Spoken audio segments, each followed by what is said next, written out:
Se'usha Arim Rashechem is the end of Psalm 24. And it seems to be an interesting dialogue, and we'll see how the Midrash plays around this between somebody speaking and the gates of the, seems like the Mikdash or something around the holy precincts. So we're going to see how that dialogue plays out. Just to note that this is actually 4 verses, verses 7 through 10 of Psalm 24. And there was a debate, if you remember, we saw a couple days ago, debate between Rabbi Yossi and Rabbi Yehuda about whether or not you have to say verses that actually mention the words shofar or zocher or melech, or whether you just have to get into that sort of idea. So they have a similar debate here about whether this counts for only one of the selections, or could you count each verse on its own, since the word melech comes in each of the verses. So maybe this is 4 of the verses of Malchiyot, or maybe this is only 1. And so we see again in the Tosefta, Rabbi Yossi Omer, Umran kol achad ve'achad bifnei atzmo. Rabbi Yossi permits you to say each one of them if you're like running through your mental, concordance and trying to pick out the Malchiyot verses from Psalms. You could count this as 4, but Rabbi Yehuda is strict. Rabbi Yehuda Omer, Umran kulan ke'achad. No, you have to actually say this as 1. This only counts as 1. And therefore, the way it shows up in our Machzorim and actually in all the traditions that I could find, including the Geniza of the Malchiyot section, this counts as 1, and it's in all of them because Rabbi Yossi and Rabbi Yehuda were debating it. All of them agree that this is like a Malchiyot verse that we want to connect to. Okay, so we're going to look at 2 midrashim related to this set of verses, and maybe we'll have time for a little snippet above that. But the first is from Shabbat Daf Lamed Amud Aleph. Those of you who are doing Daf Yomi, this is like the toughest part of Corona when we were reading this. Okay. Rabbi Yehuda says in the name of Rav, what is the meaning of the verse? Now we pick another verse from another part of Psalms. Work on my behalf a sign for good, that they that hate me may see it and be put to shame. Okay, so people who are, my enemies will be put to shame. What is the meaning of that verse? So now we get a story of David HaMelech. David HaMelech says, Amar David lifnei HaKadosh Baruch Hu, Ribono shel olam, b'chol li al oto aven. David says to God, forgive me on that sin. The sin and interpretation seems to be this. David has a number of sins, but the worst one seems to be with Bathsheba and Uriah. So forgive me for that sin. God says, Machulecha, yes, I forgive you. And then David pushes a little further and says, show me a sign in my lifetime so that I will know that you've forgiven me, right? I don't just want to be forgiven. I want to know that I'm forgiven. And that's too far for God. God says to David, in your lifetime, I will not make it known that you are forgiven. However, in the lifetime of your son Shlomo, I will make it known. Okay, so that's the introduction.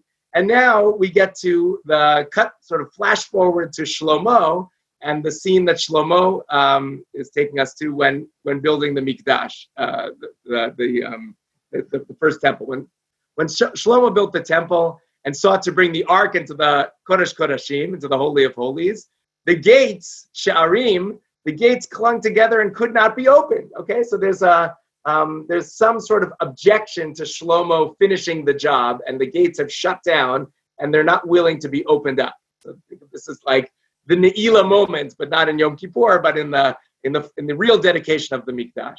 So what happens? Shlomo uttered 24 songs of praise, right, as described in the chapter 8 of Melachim Aleph, but he wasn't answered. Okay, so then he starts off and says this psalm. Here's where our psalm comes in.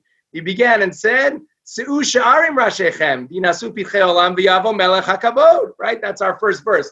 Lift up your heads, O gates, and you'll be lifted, you everlasting doors, that the King of glory may come in. Now, it doesn't say who the king is here, v'yavo melech hakavod, and the gates saw that they thought that Shlomo was actually talking about himself. I'm the king. And, make way for the glorious king. So they actually run after him to try to destroy him, to try to swallow him up. As they thought that Melech HaKavod, he was referring to himself. So they respond and they say to him, Mi hu ze Melech HaKavod. So Shlomo responds, Adonai izuz v'gibor, right? Hashem, strong and mighty. Adonai Gibor Milchama. No, it's not me. It's Hashem. Okay. So then he tries again. And this is exactly how the psalm plays out. Let's try this again, Shlomo says. And they respond again and say, Miuza melech hakavod. And Shlomo answers and says, Adonai tzavaot hu melech hakavod selah. But nevertheless, he's not answered. Okay, so this is an attempt of the gates to keep closed and to not let Shlomo enter. Okay, so this is, you could imagine our verse as we recited in the Malchiot as we're trying to open the gates, right? We want things to be open, but something is blocking the openness, and we have to figure out what it is, and we have to understand, first of all, that it's not us. It's not because of us who want the gates open, but because of God's glory. That's the first step, but that might not be good enough either. And then we have another pasuk that Shlomo says that finally does the trick. Then we're quoting from Divrei Amim Bet.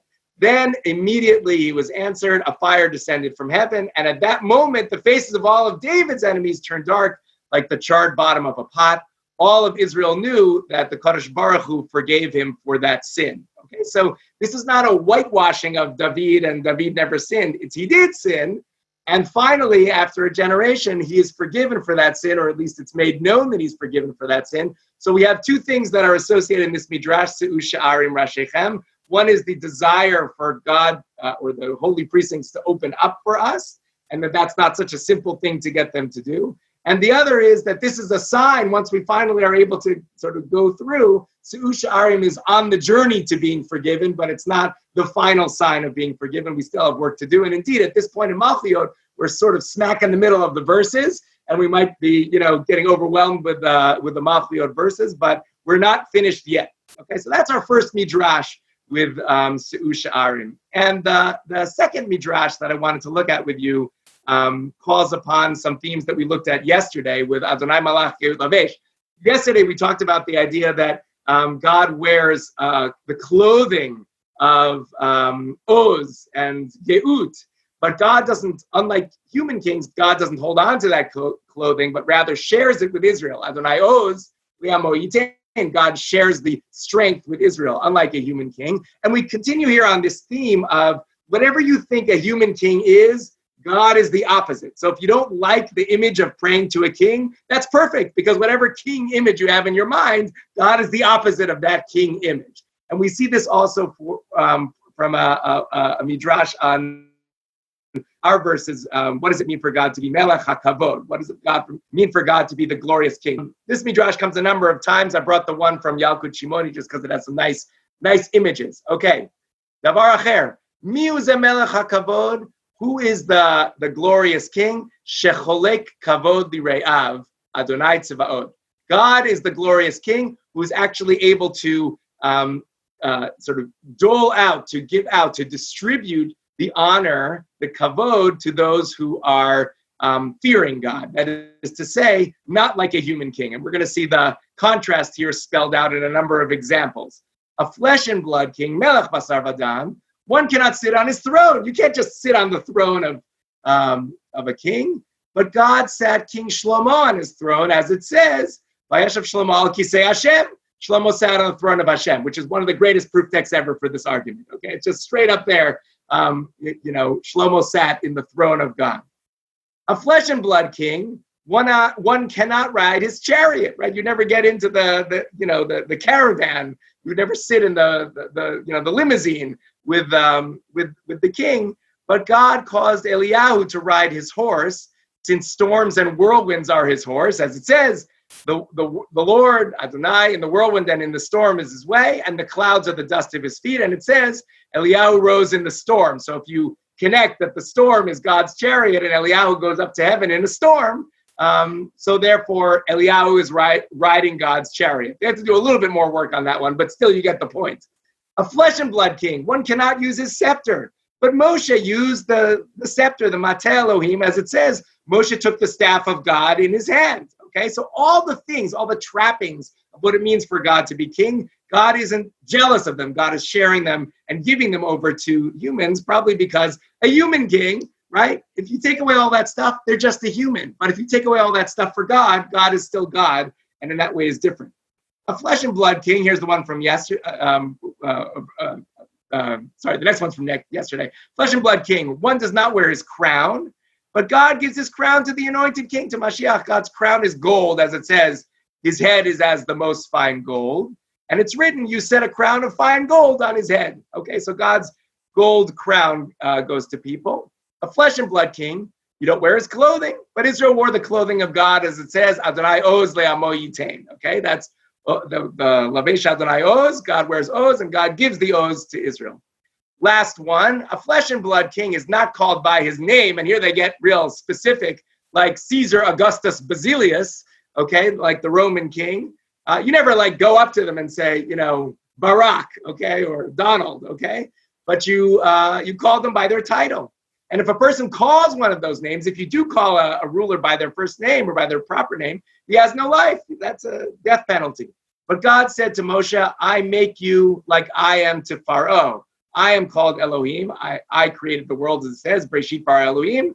And it's also written, behold, Re'enu taticha Elohim, the Pharaoh. But I actually called you God as well. Even the name, even the title, Elohim, God is willing to share with humans. This is a king who shares his glory to those who fear him. So what we have here is this, what is the Melech HaKavod that we're talking about in this set of verses? The Melech HaKavod is the Melech Shecholek HaKavod Lire'av.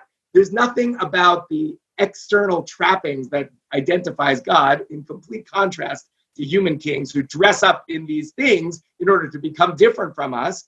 In fact, they're the same as us, but God actually is ultimately different from us, and therefore God is willing and able to share all these trappings of what it means to be king, because that's not the essence of what it means for God to be king.